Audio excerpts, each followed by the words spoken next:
গরুর মাংসে আজে বাজে অতিরিক্ত মশলা ব্যবহার না করে অল্প মশলায় গরুর মাংস রান্না করুন, দেখবেন আপনার খেতেও ভালো লাগবে, এটার ফ্লেভারটাও খুব সুন্দর আসবে। তো একটি স্পেশাল মশলা দিয়ে সেই গরুর মাংসটা রান্না করে নিতে পারেন। তো স্পেশাল মশলাটা কি আমি আপনাদেরকে দেখিয়ে দেব। তো চলুন কিভাবে রান্না করেছি অল্প মশলায়।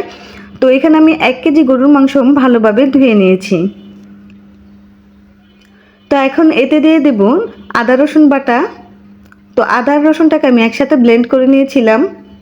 এখন দিয়ে দেবো 1 চা চামচ হলুদ গুঁড়া, দিয়ে দেব 1.5 চা চামচের মতো লাল মরিচ গুঁড়া।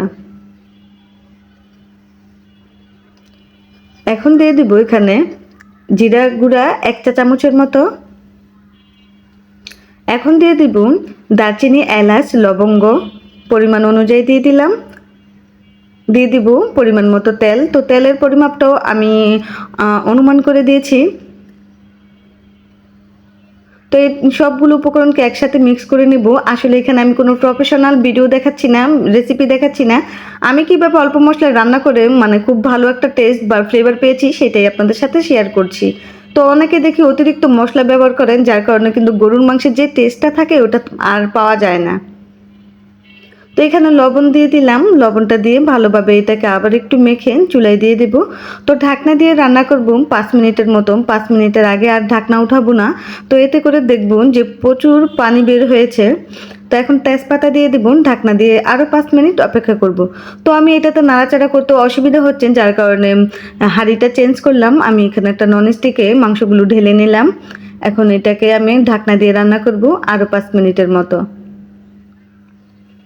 তো ঢাকনা উঠিয়ে দেখি আরও যথেষ্ট পরিমাণ পানি বের হয়েছে। তো এই যে সেই স্পেশাল মশলাটা, এই মশলাটা আপনারা ব্যবহার করে কিন্তু গরুর মাংসের ফ্লেভার বা একটা স্বাদ, ওই স্বাদটা কিন্তু আপনারা এই মশলার কারণেই পেতে পারেন। তো মশলাটা হয়তো বা অনেকেই চিনেন, তো বলে যাবেন কমেন্ট বক্সে যে এটা কী মশলা ছিল।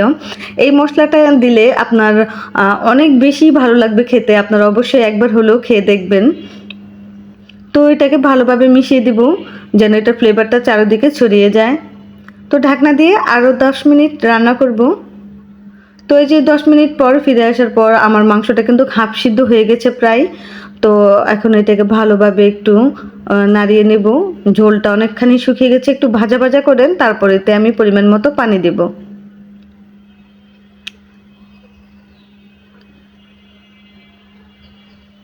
তো আর একটু ভাজা ভাজা করে নেব। তো যত বেশি ভাজা ভাজা করবেন ততই ভালো লাগবে, ফ্লেভারটা খুব সুন্দর বের হবে। তো এখন পরিমাণ মতো পানি দিয়ে দিলাম।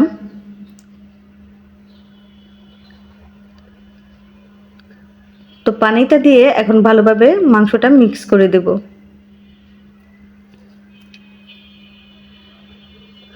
তো এখন ঢাকনা দিয়ে রান্না করব আরও 10 মিনিট।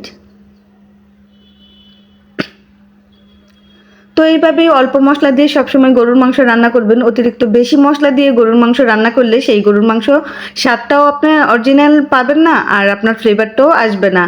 তো এই যে আমার রান্নাটা শেষ, আমি একটু ভুনা ভুনা করে নিয়েছি। তো আসলে অনেকেই দেখি আজকাল অতিরিক্ত মশলা ব্যবহার করে, অনেক ধরনের মশলা পাওয়া যায় বাজারে, ওই সব ব্যবহার করে গরুর মাংসের যেই অথেন্টিক ফ্লেভার বা স্বাদ সেটা পাওয়া যায় না। তো এইভাবে গরুর মাংস রান্না করে আমাকে জানাবেন যে গরুর মাংসটা কেমন হয়েছে খেতে।